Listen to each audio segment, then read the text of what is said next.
Hello from CNN London. I'm Monita Rajpal. This is World Report. Much of the Australian state of Queensland has been declared a disaster zone after the region's worst flooding in decades. 1,000 people have been evacuated from northeastern Australia and more could follow in the coming days. Flood warnings remain in effect for several rivers and some are still expected to rise 1.5 meters. So what does the weather have in store for the region? Let's go to our meteorologist Pedram Javahari at the World Weather Centre with more on that. We heard there from Mr. Roberts, the Emergency Services Minister, that they are expecting that there is some weather to be clearing up in the next 48 hours or so, but there could be more rain on the way. Yeah, absolutely. You know, in meteorology, we always say if you've got the right... In Russia, hundreds of people are still stuck at Moscow airports after days of cancellations and delays. An ice storm brought the capital's two major airports to a virtual standstill thanks to power outages and a lack of winter weather equipment. Snow that hammered the northeastern United States is still causing travel misery there at New York's JFK International.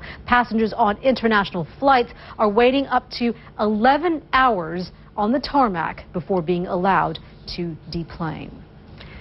British Prime Minister David Cameron has congratulated the England cricket team after it retained the Ashes. Mr. Cameron calls the feat a great late Christmas present. England crushed arch-rival Australia to win the fourth test in Melbourne by almost a quarter of a century since England last retained the title. For more, let's go to Kate Giles. She joins us now from our sports desk here in the newsroom in London. And Kate, I'm not going to pretend that I know what I'm talking about, so you're going to have to explain it to me like I'm a 3-year-old. How big of a deal is this? It's a huge deal. What a question, Monita. It really is a very big deal indeed. I think for a lot of cricket fans out there in Australia and England.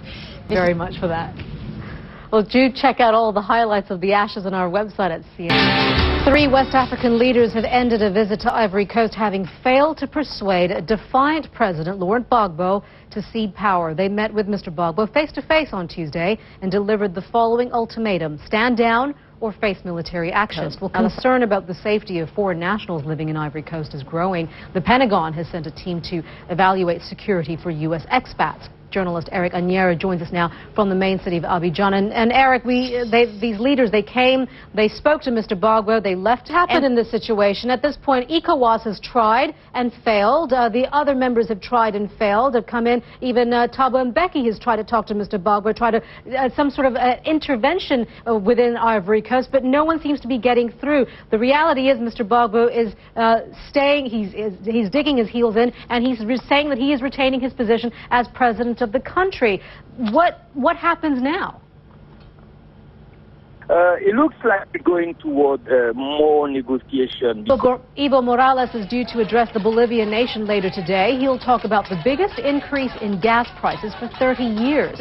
Petrol prices soared 73% and diesel went up 80%. When the Bolivian government wants to save money and bring prices in line with its neighbors. However, petrol prices can vary widely from country to country. CNN's Rafael Roma shows us the big picture. When it comes to gas prices, the big story in Latin America has to do with Bolivia, where in one single day, the government approved a 73% increase in the price. As we reported earlier, hundreds of passengers at JFK International Airport have been stuck on the tarmac while they've been in the plane, not being able to deplane at this hour. Let's go to CNN's Susan Candiot to bring us the very latest about who's still waiting to deplane. And Susan, we're hearing reports that some passengers have been stuck on the plane. Imagine how frustrating it'll be for the passengers. Well, let's check now on the weather situation there in the northeastern United States and around the world. Let's go back to Pedram Javahari at the World Weather Center. Pedram. Yes, Monita. The forecast here across the northeastern United States looks like more snow, Monita. All right, Pedram, thank you for that.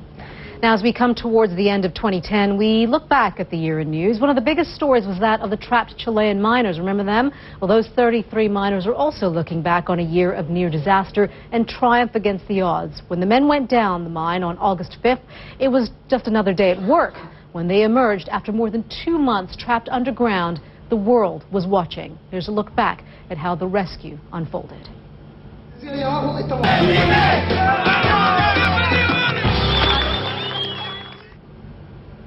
I'm Monita Rajpal in London. World Sport is next.